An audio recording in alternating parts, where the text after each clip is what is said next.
Hello दोस्तों, आज हम लोग कंप्यूटर विषय से संबंधित एक बहुत ही महत्वपूर्ण टॉपिक हम लोग पढ़ने वाले हैं, माइक्रोसॉफ्ट वर्ड। देखिए, हर परीक्षा में इसके प्रश्न पूछे जाते हैं और राजस्थान में जो फोर्थ ग्रेड की परीक्षा होने वाली है उससे यकीन मानिए एक प्रश्न इस वाले टॉपिक से पक्का बनेगा। ठीक है। मैंने पूरा एक एक प्रश्न जो है अपने आप से सेलेक्ट किया है और बहुत इंपॉर्टेंट प्रश्न है। एकदम लास्ट तक क्लास को देखिएगा, आपका पूरा टॉपिक क्लियर हो जाएगा। सबसे पहला प्रश्न हमारा है कि माइक्रोसॉफ्ट वर्ड में सबसे नीचे कौन सा बार होता है। ठीक है, बार है ये। इसको मैं आपको एक ट्रिक से याद करवाऊंगा। देखिए, आपके सामने ऑप्शन है status bar, title bar, menu bar, navigation bar. इस प्रश्न का उत्तर होगा स्टेटस बार। ठीक है। मतलब कि आपके सामने जैसे कंप्यूटर की ये स्क्रीन है, ठीक है, समझ लीजिए पूरा कंप्यूटर पे ही क्लास चल रही है। आप लोग जो मोबाइल पे देख रहे हैं वो कंप्यूटर है। ठीक है। तो माइक्रोसॉफ्ट वर्ड में यहाँ पे नीचे की साइड जो बार होता है वो होता है कौन सा, स्टेटस बार। कौन सा बार होता है, स्टेटस बार। अब देखिए इसको कैसे याद रखोगे। ऐसे याद रखिए कि इंसान है वो नीचे तो रहता है धरती पे, तो नीचे रहने वाला स्टेटस लगाता है ऊपर वाले के। ठीक है। हम लोग स्टेटस लगाते हैं ना भगवान के, तो ऐसे याद रखिए कि नीचे रहने वाला स्टेटस लगाता है ऊपर वाले के। ठीक है। तो मतलब स्टेटस कौन लगा रहा है, नीचे वाला, तो मतलब स्टेटस बार कहाँ होगा, नीचे की साइड होगा। ठीक है। तो सबसे नीचे कौन सा बार होगा, स्टेटस बार होगा। और सबसे ऊपर कौन सा होगा, सबसे ऊपर होगा टाइटल बार। याद रखिएगा इसको भी, सबसे ऊपर होगा ये। सबसे ऊपर कौन सा होगा, टाइटल बार। अगला प्रश्न देखिए, निम्नलिखित में से कौन सा माइक्रोसॉफ्ट पैकेज में शामिल नहीं है। देखिए, माइक्रोसॉफ्ट पैकेज में बहुत सारे एप्लीकेशन सॉफ्टवेयर हैं वो शामिल होते हैं। ठीक है। एक बात आपको बता दूं कि माइक्रोसॉफ्ट वर्ड जो है, जो हम लोग पढ़ रहे हैं, ये भी एक प्रकार का एप्लीकेशन सॉफ्टवेयर है। एप्लीकेशन सॉफ्टवेयर वो होते हैं, ऐसे समझ लीजिए कि आपके मोबाइल में जो भी ऐप होते हैं जो यूजर की सुविधा के लिए बनाए होते हैं, ठीक है, वो क्या होते हैं, वो एप्लीकेशन सॉफ्टवेयर होते हैं। तो माइक्रोसॉफ्ट वर्ड जो है वो एक प्रकार का एप्लीकेशन सॉफ्टवेयर है। ठीक है। अब माइक्रोसॉफ्ट पैकेज में कौन सा शामिल नहीं है इनमें से, ये देखिए, माइक्रोसॉफ्ट वर्ड है वो भी शामिल होता है, पावर पॉइंट भी शामिल होता है, स्काई ड्राइव भी शामिल होता है, और भी चार ऐप शामिल होते हैं, लेकिन वन नोट जो है वो शामिल नहीं होता। तो हमारे प्रश्न का आंसर हो जाएगा माइक्रोसॉफ्ट वन नोट। अब देखिए, आप लोग बोलेंगे कि सर वन नोट काम किसके आता है। वन नोट ना एक तरीके से एक ना बुक होती है, नोटबुक होती है। ठीक है। नोटबुक होती है एक तरीके से वन नोट। आपने मतलब अगर मेरी क्लासेस शुरू से देख रहे हैं तो मैंने बहुत सारी क्लासेस जो है वो वन नोट पे ही ली है। आप उसको चेक कर लीजिएगा, आपको समझ में आ जाएगा कि वन नोट क्या होता है। करंटली जो हम क्लास ले रहे हैं वो हम लोग पावर पॉइंट से ले रहे हैं। तो पावर पॉइंट होता है स्लाइड्स वगैरह दिखाने के लिए, कोई प्रेजेंटेशन दिखाने के लिए। वर्ड होता है मतलब कि अभी जो हम लोग पढ़ रहे हैं वर्ड किस प्रकार का होता है, ये हो सकेगा तो मैं क्लास के एंड में आपको पूरा एकदम कंप्यूटर की रिकॉर्डिंग डाल दूंगा, तो आप लोग समझ लीजिएगा। ठीक है। आपको पूरा वर्ड का इंटरफेस दिख जाएगा, या फिर आप अपने मोबाइल में गूगल पे भी जाके इसको चेकआउट कर सकते हैं। अगला प्रश्न देखिएगा, इंपॉर्टेंट प्रश्न है। इस प्रकार के प्रश्न जो है वो बनते हैं। ठीक है। माइक्रोसॉफ्ट का मुख्यालय कहाँ है। माइक्रोसॉफ्ट जो कंपनी है वो उसका मुख्यालय कहाँ पे है, स्विट्जरलैंड, कनाडा, इंग्लैंड या यूएसए। बताइए भाई, इसका मुख्यालय कहाँ पे है। इसका मुख्यालय है रेडमंड में। ठीक है। ये तो हमारे प्रश्न का उत्तर नहीं हुआ, ऑप्शन में तो रेडमंड नहीं है। ये कहाँ पे पड़ता है, ये पड़ता है वॉशिंगटन डीसी। Washington DC. अब ये कहाँ पे है, ये हमारा है यूएसए में। तो हमारा आंसर क्या हो जाएगा, यूएसए। अब चलो बताओ, माइक्रोसॉफ्ट की है ना स्थापना कब हुई सबसे पहले, ठीक है बताओ, 1975 में। क्लियर है। चलिए आगे बढ़ते हैं। एक बार मैं देख लेता हूं कि ब्लैक पेन इस पे अच्छा लगेगा या फिर रेड। अभी देखते हैं, थोड़ा ब्लैक से ही चलाते हैं, देखिएगा। अगला प्रश्न है, किसी पैराग्राफ को एक स्थान से हटाकर दूसरे स्थान पर ले जाने के लिए किस कमांड का उपयोग किया जाता है। बहुत ही बढ़िया प्रश्न है और एकदम से पूरा कंफ्यूजन ही क्लियर कर दूंगा इस क्वेश्चन को देखने के बाद में। बस ध्यान से समझना। देखो, किसी भी एक पैराग्राफ को हमें एक स्थान से दूसरे स्थान पर लेके जाना है। ठीक है। मतलब मैं माइक्रोसॉफ्ट वर्ड पे काम कर रहा हूं, मैंने एक यहाँ पे पेज लिखा, ठीक है, मैंने एक यहाँ पे एक्सप्लेनेशन या कोई डेफिनेशन मैंने लिख दी, यहाँ पे चलिए ये लिख दी 3 लाइन की। ठीक है। अब मुझे याद आया कि यार ये वाली डेफिनेशन मैं यहाँ ना लिख के 2 पेज के बाद में लिखूंगा तो बच्चों को ज्यादा समझ में आएगा। तो मैं क्या करूंगा, इसको यहाँ से हटाऊंगा और वहां लेके जाऊंगा। ठीक है। तो अब मैन्युअली तो मैं काम करूंगा नहीं कि इसको डिलीट किया वहां दोबारा लिखूंगा। कंप्यूटर है अपनी सुविधा के लिए होता है, तो इसके लिए कमांड काम में ली जाती है। इसके लिए कौन सी कमांड काम में ली जाती है, देखिएगा। दो प्रकार की चीजें होती है, एक तो कॉपी होती है और एक कट होती है। ठीक है। यहां से मैं कट करूंगा कि कॉपी करूंगा? देखिए कॉपी तो तब करते हैं जब आपको दोनों स्थानों पे चाहिए, कि मतलब ये परिभाषा आपको यहां भी चाहिए और यहां भी चाहिए, तब तो आप कॉपी करेंगे।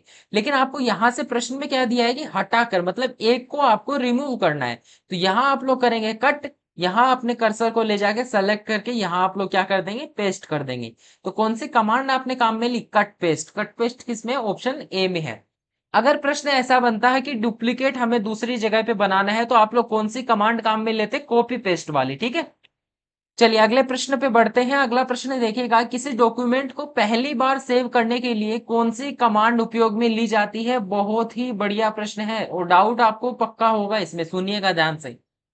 अच्छा, पिछले वाले प्रश्न में एक ऑप्शन और था हमारा, प्रिंट। प्रिंट का तो आपको पता ही है, मैंने पूरा पेजेस लिख लिए, उसके बाद में मुझे अगर उसका प्रिंट निकालना है तो उसके लिए प्रिंट काम में आता है, ठीक है। और इसके लिए शॉर्टकट की भी आपको बताऊंगा आगे। चलिए मैंने प्रश्न भी डाला इसका एक्चुअली, तो वही हम लोग इसको पढ़ेंगे, ठीक है। देखिए किसी डॉक्यूमेंट को पहली बार सेव करने के लिए कौन सी कमांड का उपयोग किया जाता है? कोई आप नया डॉक्यूमेंट बना रहे हैं, ये मैंने मान लीजिए कोई पेज है, इस पे मैंने नया डॉक्यूमेंट बनाया, मैंने इसमें ये डॉक्यूमेंट मैंने तैयार कर दिया। अब पहली बार ही बनाया, तो इसको सेव करने के लिए मैं कौन से कमांड काम में लूंगा? प्रिंट तो बिल्कुल भी नहीं होगा, क्योंकि प्रिंट तो क्या होता है, किसी भी पेज को हम लोग जब हार्ड कॉपी के रूप में निकालते हैं तो हम लोग प्रिंट का काम करते हैं, ठीक है। लेकिन यहाँ पे आपके पास में दो ऑप्शन है, सेव एंड सेव एज। अब दोनों ऑप्शन में से कौन सा सही होगा? देखिए ध्यान रखिएगा, एकदम याद रख लीजिएगा कि जब आप लोग पहली बार करेंगे सेव, तो आप लोग करेंगे सेव के माध्यम से, ठीक है। पहली बार जब आप लोग किसी भी डॉक्यूमेंट को सेव करेंगे तो आप लोग सेव कमांड का उपयोग करेंगे। लेकिन अगर आपने एक बार इसको सेव कर दिया, अब आप इसको वापस से रीओपन करके इसमें कुछ चेंजेस कर दिए, मान लीजिए मैंने ये ब्लैक वाली एक लाइन और ऐड कर दी, अब मैं इसको करूंगा अगर सेव, तो मुझे सेव एज पे क्लिक करना है, ठीक है। तो पहली बार सेव कैसे करते हैं हम लोग? सेव कमांड का उपयोग करके, ठीक है। चलिए अगले प्रश्न पे चलते हैं। कंट्रोल प्लस पी शॉर्टकट की का उपयोग किया जाता है, किसके लिए किया जाता है? कंट्रोल प्लस पी किसके लिए उपयोग होता है? प्रिंट के लिए, या फिर पेस्ट के लिए, या तो कॉपी के लिए, या डिलीट के लिए? बताइए। डिलीट का तो बटन ही होता है, ठीक है, डिलीट का तो बटन ही होता है। अच्छा इस पे टिक नहीं करता ना मैं, ऐसे यहां से देखिए, डिलीट का तो खुद एक बटन होता है कीबोर्ड में, तो जब कीबोर्ड में बटन है ही तो उसके लिए शॉर्टकट की तो किसी काम की नहीं है, तो ये तो गलत हो जाएगा। कंट्रोल प्लस सी होता है कॉपी के लिए, ठीक है, कंट्रोल प्लस सी होता है कॉपी के लिए, तो ये वाला भी नहीं होगा, ठीक है, ये भी गलत हो जाएगा। अब आपको डाउट हमेशा रहेगा कंट्रोल प्लस पी और कंट्रोल प्लस वी में। देखिए हमेशा याद रखना, पेस्ट आपको हमेशा याद रखना पी से संबंधित नहीं होता, क्योंकि बहुत सारे बच्चे control C copy and control P paste मान लेते हैं, लेकिन नहीं। पेस्ट के लिए शॉर्टकट की होती है कंट्रोल प्लस वी, ठीक है, और प्रिंट के लिए होती है कंट्रोल प्लस पी। तो हमारा आंसर क्या हो जाएगा? ऑप्शन ए हो जाएगा। समझ में आया सभी को? चलिए समझ में आ गया होगा, अगले प्रश्न पे चलते हैं। माइक्रोसॉफ्ट वर्ड में कितने प्रकार के अलाइनमेंट होते हैं? अच्छा प्रश्न है, और देखिएगा इसको मैं थोड़ा डिटेल में बताऊंगा आपको कि अलाइनमेंट कौन कौन से होते हैं, ठीक है। देखिएगा सबसे पहले हमारे पास में इसका आंसर मैं आपको बताऊं तो चार अलाइनमेंट होते हैं, ठीक है, टोटल चार अलाइनमेंट होते हैं। अब कौन से होते हैं वो समझिएगा। चार तरीके के होते हैं। सबसे पहले तो लेफ्ट लेफ्ट अलाइनमेंट, दूसरा होता है राइट अलाइनमेंट, तीसरा होता है सेंटर अलाइनमेंट, और हमारा जो चौथा होता है वो होता है जस्टिफाई अलाइनमेंट। अब आप बोलेंगे सर थोड़ा मतलब भी समझा दो। तो देखिए लेफ्ट अलाइनमेंट आपको मेरी स्क्रीन पे ही दिख रहा है, ठीक है, अपने मोबाइल की स्क्रीन पे ही आपको लेफ्ट अलाइनमेंट दिख रहा है। मतलब जैसे मैंने यहाँ पे ऐसे लाइनें लिखी, चलिए मान लीजिए, ठीक है। अब ये ना अलाइंड नहीं है, तो इसके लिए अलाइनमेंट के लिए मैं क्या करूंगा? लेफ्ट अलाइनमेंट का काम करूंगा, तो मुझे कुछ इस प्रकार से लाइनें देखने को मिलेंगे। मतलब कि लेफ्ट साइड में जो लाइन्स है वो एकदम अलाइन हो जाएंगे, एकदम से बराबर में आ जाएंगे। जैसे आपको यहाँ पे दिख रहा है कि ये जो मैंने स्क्रीन पे लिख रखा है, ये सारा क्या है? लेफ्ट में अलाइंड है, ठीक है, ये सारा क्या है? लेफ्ट में अलाइंड है, एकदम सीधी रेखा में है।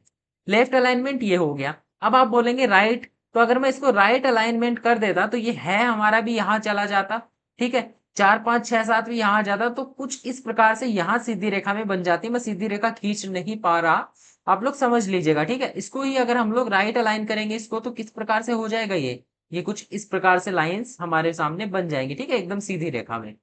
सेंट्रल अलाइनमेंट क्या होता है? सेंट्रल अलाइनमेंट होता है कि जितनी स्पेस लेफ्ट में बाकी है उतनी स्पेस राइट में बाकी होगी, ठीक है, मतलब एकदम बीचों बीच। मैंने यहाँ पे एन लिखा, तो यहाँ अगर 5 फुट की डिस्टेंस है तो यहाँ भी हमारी 5 फुट की डिस्टेंस होगी, ठीक है। तो ये होता है हमारा कौन सा? Central alignment. समझ में आया? अब सबसे महत्वपूर्ण जो है वो है जस्टिफाई अलाइनमेंट। इसको समझिएगा और थोड़ा ध्यान से समझिएगा, ठीक है। देखिए मैंने एक लाइन लिखी, यहां से ये 2 लाइनें मैंने लिख दी। अब मुझे इसको अलाइन करना है, ठीक है। या तो इसको छोड़ो, मैं आपको नाम लिख के बताता हूँ, ठीक है। नाम लिख के बताता हूँ, यहां लिखता हूं हम लोग सब्सक्राइब टू माई चैनल, ठीक है। इसको हम लोग यहाँ एक लाइन तो ये लिखते हैं, ठीक है। दूसरी लाइन हम लोग लिखते हैं like to my video and share, ठीक है। इसको थोड़ा पहले लिखना था, ये तो सेंटेंस ही गलत हो जाएगा, रुकिए। Like and share my video. अब देखिए आपको क्या दिख रहा है कि ये जो है यहां से बाहर जा रहा है, ठीक है। और ये जो है लेफ्ट में अलाइंड है पूरा। अब आप इसको अगर राइट में अलाइन करेंगे तो ये ऐसा का ऐसा थोड़ा सा आगे की तरफ खिसकेगा। आगे की तरफ खिसकने से क्या होगा, ये लेफ्ट में अलाइन नहीं रहेगा, राइट में अलाइन हो जाएगा, ठीक है। लेकिन आप चाहते हैं कि मुझे सारा का सारा जो पेज है वो एकदम बराबर में मिले, मतलब एकदम बराबर में। ऐसा नहीं कि एक लाइन इधर से बाहर निकली है, एक इधर से बाहर निकली है, ठीक है। किसी का कान बाहर दिख रहा है, कोई हाथ बाहर निकला है, ये नहीं होना चाहिए। आपको चाहिए एकदम सीधा। तो आप करेंगे जस्टिफाई अलाइनमेंट, मतलब ये जो आपकी जो बड़ी लाइन है इसके टेक्स्ट को वो थोड़ा छोटा कर देगा कंप्यूटर, और इसको बराबर में दोनों को अलाइन कर देगा, ठीक है। बराबर में अलाइन कर देगा। ऐसे समझिए कोई मोटा आदमी है, ठीक है। ऐसे कोई मोटा आदमी है, रुकिए शेप बनाते हैं थोड़ा। ऐसे मान लीजिए कि कोई ऐसे मोटा आदमी है, ठीक है। अब आप इसको अलाइन करना है, ठीक है। तो इसका जो ये हिस्सा है ये बाहर निकला हुआ है थोड़ा, तो इसको ना अंदर खिसकाएगा, ठीक है। इसको थोड़ा पतला करेगा, इधर वाले हिस्से को भी थोड़ा पतला करेगा, बाहर निकला हुआ है। फिर ये जो है वो एकदम से सेंटर में अलाइन हो जाएगा, ठीक है, एकदम से। तो इस अलाइनमेंट को हम लोग क्या बोलते हैं, जस्टिफाई अलाइनमेंट बोलते हैं। अगले प्रश्न पे चलते हैं। कट या कॉपी की गई वस्तु माइक्रोसॉफ्ट में कहाँ सेव होती है? माइक्रोसॉफ्ट वर्ड में जो कट या कॉपी की गई वस्तु है वो कहाँ सेव होती है? देखिए कट और कॉपी क्या होता है। सबसे पहले मैंने आपको बताया कि मेरे पास में अगर कोई पेज है जिसमें मैंने कुछ लाइनें लिखी हैं, मैं इसको सेलेक्ट करके मैंने कंट्रोल प्लस सी दबाया तो कॉपी होगा, और कंट्रोल प्लस एक्स दबाया तो मेरे पास में कट होगा, ठीक है। अब ये कट होगा तो मान लीजिए यहां से तो हट गया। अब आप लोग सोचो कि वो चीज कहीं तो जाके सेव हुई होगी, तभी तो आप लोग जब कंट्रोल प्लस वी दबाओगे तो वहां लिखी जाती है, वो कहीं तो सेव होती है ना। तो ये सारी चीजें जो है कंट्रोल या कॉपी जो भी आप लोग करते हो वो कहाँ सेव होती है, वो क्लिप बोर्ड में सेव होती है। क्लिप बोर्ड के बारे में सेव होती है, लेकिन इसके बारे में ना एक दो चीजें याद रखो आप लोग। ये सारी जो है ये अस्थायी मेमोरी में सेव होती है। अस्थायी मतलब अगर आपका कंप्यूटर शट डाउन हुआ तो फिर ये सारी चीजें गायब हो जाएंगी, ठीक है। दूसरी चीज, इसमें आप लोग मैक्सिमम चॉइस को आप लोग सेव कर सकते हो। दो चीजें इंपॉर्टेंट है, दोनों का याद रखना कि अस्थायी मेमोरी में सेव होती है, मतलब अगर आपका कंप्यूटर शट डाउन हुआ तो सारी चीजें बंद हो जाएंगी, मतलब कि आपका ना जो भी सेव किया हुआ है, जो भी कॉपी या कट किया हुआ है वो डिलीट हो जाएगा। दूसरी चीज, मैक्सिमम आप 24 को ही सेव कर सकते हो, ठीक है। आगे देखिएगा, क्लिपबोर्ड किस टैब में होता है? आप लोग जब माइक्रोसॉफ्ट वर्ड ओपन करते हो तो सामने आपको बहुत सारे टैब मिलते हैं। सबसे पहले तो जैसे फाइल टैब, उसके बाद में होम, होम के बाद में इंसर्ट मिलता है आपको, इंसर्ट के बाद में व्यू भी एक आपको मिलता है, टैब है ना, ऐसा करके आपको टैब मिलते हैं। तो इनमें से कौन से टैब में आपको क्लिक करने पे क्लिपबोर्ड का ऑप्शन दिखेगा? प्रश्न यही पूछा गया है। समझ में आ गया ना? अब देखिए आपको ये तो रटना पड़ेगा। अगर आप लोग कंप्यूटर यूज करते हैं, आपके पास में लैपटॉप है या तो, या फिर आपके पास में कंप्यूटर है, तो आप लोग आसानी से प्रश्न का जवाब दे दोगे, ठीक है। लेकिन कोई दिक्कत नहीं है, हर प्रश्न ऐसा नहीं है कि अब कंप्यूटर होगा आपके पास में तभी आपको समझ में आएगा, ऐसा भी नहीं है ना। तो देखिए याद रखिएगा कि क्लिपबोर्ड जो है वो होम टैब में होता है, ठीक है। होम टैब में होता है। अगले प्रश्न पे चलते हैं। अगला प्रश्न देखिएगा कि माइक्रोसॉफ्ट में डिफॉल्ट फॉन्ट कौन सा होता है? अब देखिए फॉन्ट होते क्या है, देखिए मैं एक तो ना सीधा सीधा मतलब लिख रहा हूं कोई लाइन, जैसे सब्सक्राइब नाम लिख रहा हूं मैं, ठीक है, सब्सक्राइब। एक तो ये हो गया। अब दूसरा मैं थोड़ा अलग तरीके से लिख देता हूं, ये हो गया। तीसरा मैं और कुछ अलग लिख देता हूं, ऐसा कुछ लिख दिया मैंने, ठीक है। तो ये तीनों चीजों के ना फॉन्ट अलग अलग है एक तरीके से, ऐसे मान लीजिए कंप्यूटर में भी यही होता है। अब जो मैंने यहाँ पे लिखा है, ठीक है, ये वाला फॉन्ट कौन सा है? ये वाला फॉन्ट है एरियल ब्लैक, एरियल ब्लैक। अगर मैं इसको चेंज करता, कुछ और लिखता, तो इसमें से मतलब अलग अलग फॉन्ट है, मैं कोई भी सिलेक्ट कर सकता था, ठीक है। तो ये वाला कौन सा है, ये एरियल ब्लैक है। अब पूछा क्या है कि माइक्रोसॉफ्ट में डिफॉल्ट कौन सा फॉन्ट सेलेक्ट होता है, तो इसमें कौन सा आंसर होगा, एरियल आंसर होगा हमारा। इंपॉर्टेंट ये वाली भी चीज है, टाइम्स न्यू रोमन, ये भी एक तरीके का फॉन्ट है, ये भी एक तरीके का फॉन्ट है। इसका प्रश्न पूछा गया है कि टाइम्स न्यू रोमन क्या है, ये एक तरीके का फॉन्ट है। और ये जो प्रश्न है ये आपकी RSCIT की बुक में भी है, ठीक है, RSCIT की बुक में भी है, तो इंपॉर्टेंट प्रश्न है, याद रखिएगा, ठीक है। चलिए अब अगले प्रश्न पे चलते हैं। माइक्रोसॉफ्ट वर्ड में जब किसी फाइल को बिना किसी नाम से सेव करते हैं तो वह किस नाम से सेव होती है। प्रश्न बिल्कुल भी नहीं समझे होंगे आप लोग, मैं समझाता हूं, देखिएगा। ये हमारे पास में कोई फाइल है, ठीक है, ये हमारे पास में फाइल है और इसमें हमने लाइंस लिख दी, ठीक है। अब देखिए इसको मुझे सेव करना है, मैंने इसको सेव Ctrl+S दबाया और बिना कोई नाम लिए मैंने इसको सेव कर दिया।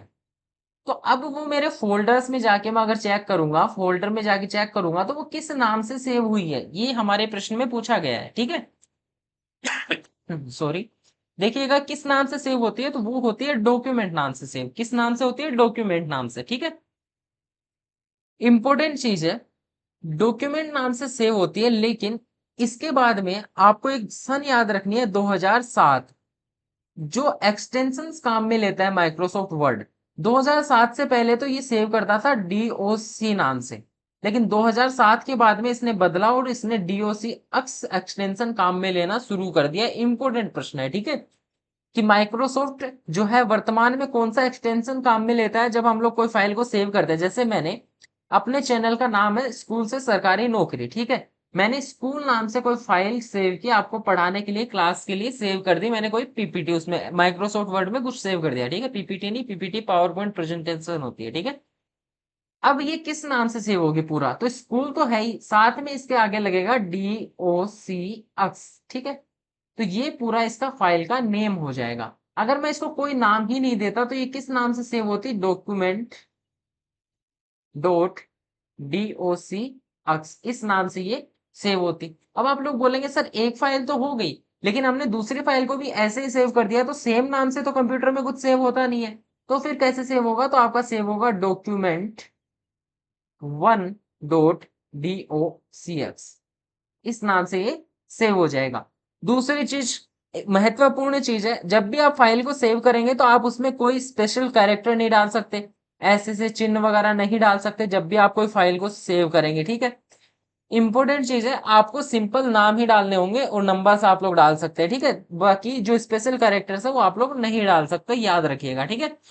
तो हम मैंने सारा का सारा कुछ क्लियर कर दिया है, आई होप समझ में आया होगा। अगला देखिए, हाइपरलिंक इंसर्ट करने के लिए शॉर्टकट की का उपयोग किस, कौन सी ऐसी शॉर्टकट की है जिसका उपयोग किया जाता है। सबसे पहले तो आपको समझना होगा कि हाइपरलिंक क्या होती है। सभी लोगों ने, आपने क्रोम चलाया है, क्रोम, गूगल क्रोम जो होता है आपने चलाया होगा। अब देखिए गूगल क्रोम में क्या होता है, जब भी आप कोई मतलब पढ़ रहे होते हैं, कोई भी आप लोग ब्लॉग पढ़ रहे होते हैं, तो उसमें जैसे मैंने नरेंद्र मोदी के बारे में ओपन किया कुछ, तो मुझे वहां पे ना, या फिर ऐसे समझिए मैंने भारत के किसी प्रोजेक्ट के बारे में ओपन किया, तो मुझे वहां पे कुछ अक्षर तो ब्लैक दिखते हैं, ठीक है, कुछ अक्षर तो मुझे ब्लैक दिखते हैं, ठीक है। यहाँ मान लीजिए लिख देगा नरेंद्र मोदी, चलिए आगे कुछ भी है, ठीक है, ऐसा कुछ है, लेकिन कुछ अक्षर तो मुझे ब्लैक दिखते हैं, लेकिन कई कई अक्षर मुझे ना जो ब्लू कलर के भी दिखते हैं। कैसे दिखते हैं, ब्लू कलर के। आप ना क्लास के बाद में चेक करना, किसी भी आप लोग साइट पे जाना, व्लॉग पढ़ना, तो उसमें आपको एक दो जगह मिल ही जाएगा ऐसा, ठीक है।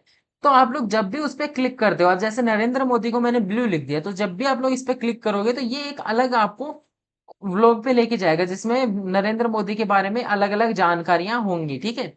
नरेंद्र मोदी के बारे में जानकारी और भी डिटेल्ड में दी हुई होगी, ठीक है। तो ये जो है मतलब मैंने एक नाम में ना एक बहुत सारी जानकारी को छुपा दिया, ठीक है।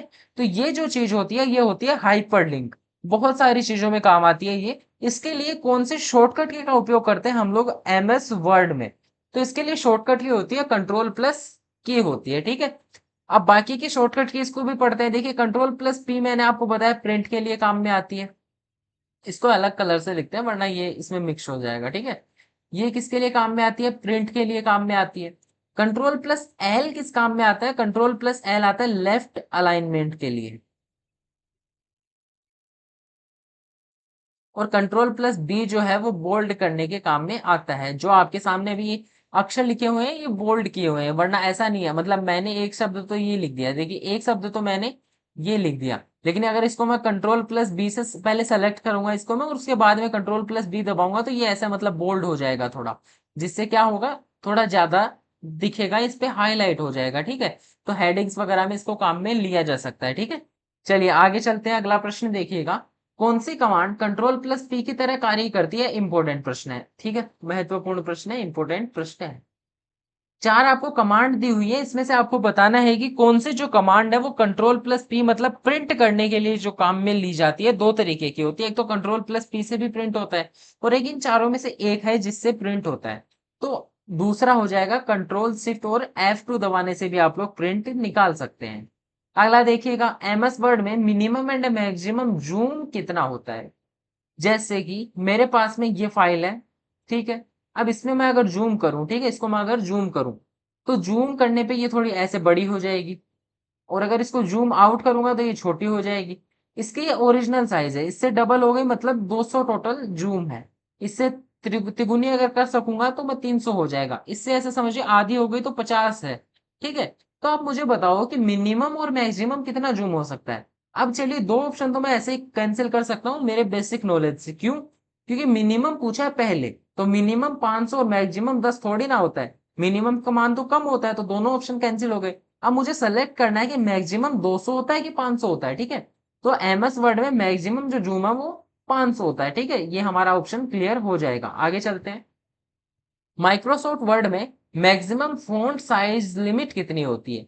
देखिए फॉन्ट साइज लिमिट क्या होती है? फॉन्ट साइज लिमिट होती है, जैसे मेरे पास में एन में मैंने कोई शब्द लिखा, अब इसका अगर मैं फॉन्ट बढ़ाऊंगा तो ये ऐसे दिखने लगेगा, इसका फॉन्ट और बढ़ाया तो ये ऐसे दिखने लगेगा। ठीक है, इसका फॉन्ट मैंने छोटा किया तो ये ऐसे दिखेगा, और छोटा किया तो ये और छोटा दिखेगा।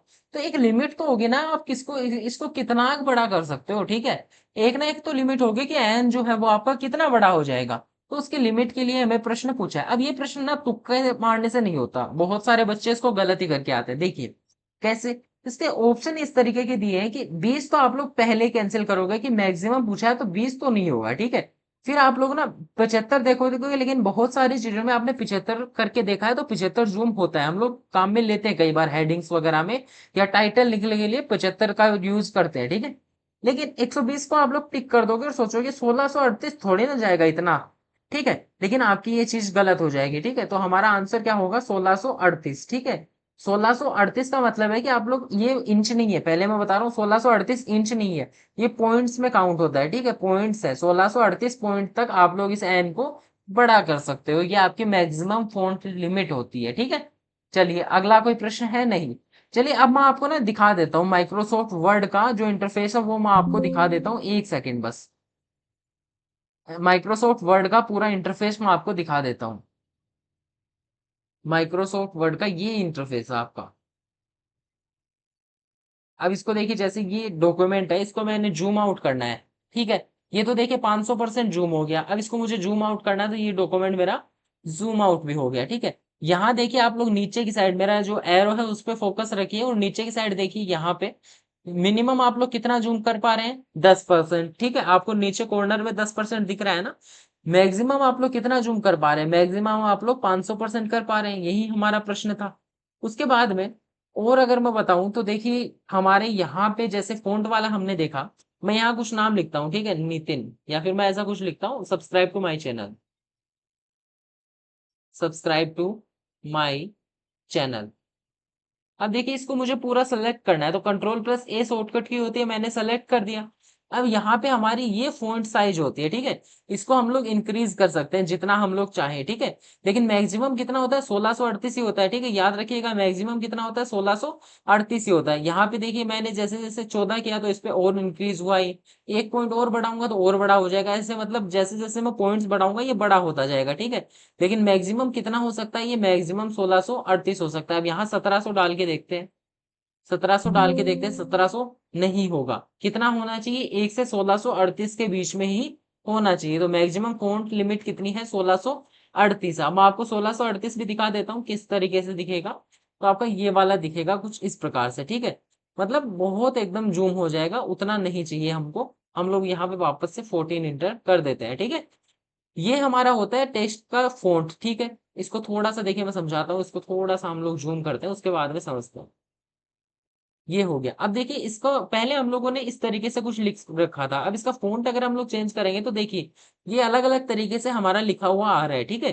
तो ये होता है हमारा इसका फ़ॉन्ट चेंज किस प्रकार से हम लोग करते हैं, अलग-अलग डिज़ाइन्स में आप लोग इसको लिख सकते हैं, यही मैंने बताया।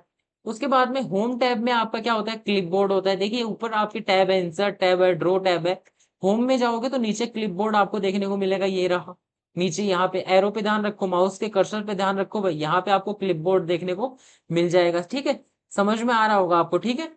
और सारी चीजें भी आप लोग अभी स्क्रीनशॉट ले सकते हैं, आप लोग देख सकते हैं इसमें जो भी आपको याद रखना है, ठीक है। चलिए, हमारी क्लास यहीं पे एंड होती है, हम लोगों ने कंप्लीट जो चीजें थी वो सारी की सारी पढ़ ली। अब आपसे रिक्वेस्ट करूंगा कि आप चैनल को सब्सक्राइब कर दें, अपने दोस्तों के साथ में भी शेयर कर दें, और ऐसी वीडियो में डालता रहूंगा, और भी सारे टॉपिक्स हम लोग इसी प्रकार से कवर करेंगे। सो मेक श्योर कि आप लोग चैनल को सब्सक्राइब कर दें। धन्यवाद। चलिए एंड करते हैं अब सेशन को, ठीक है। आई होप आप लोगों को सब कुछ समझ में आया होगा। बाय।